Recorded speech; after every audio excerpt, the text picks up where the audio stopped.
The possibility of shutting down a motel in Shively is now on pause. Police say they've dealt with hundreds of calls about problems at Louisville Manor just this year. And recently, the city filed an order to vacate. WDRB's Darby Bean explains why the motel is staying open, though, at least for a little while longer.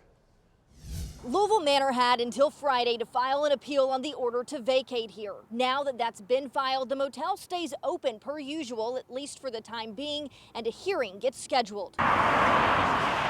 It's a bad scene, and it's been like that for years. Jill Brooks goes to church just down the road from the motel on Dixie Highway at Shively Christian. She was outside Friday walking her dog and pulling weeds. Do what I can to keep the community cleaned up. She says the Louisville Manor Motel has been nothing but a nuisance, and she isn't surprised to learn police have gotten more than 200 calls about the motel this year. And the calls run the gamut of essentially anything you can imagine, everything from run-of-the-mill drug use to overdose deaths to prostitution, even progressing into more violent situations where people have been assaulted, guns have been fired. Our efforts to contact the motel have gone unanswered. In a phone call Friday, someone at the office confirmed the motel was open, but as soon as we mentioned being a reporter, they hung up.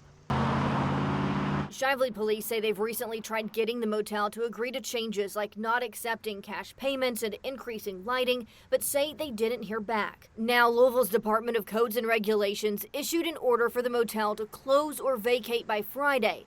But since the motel filed an appeal, the issue now goes to a hearing. It's either the vacate order will go through and they will be mandated to shut down, or there will be an agreement worked out as we initially tried to do to kind of hopefully put some things into place to correct this issue.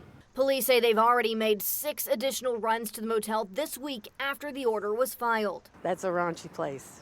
It's been a raunchy place for decades. A hearing date has not been set. The hearing will be open to the public. Reporting with photojournalist Dave White, Darby Bean, WDRB News.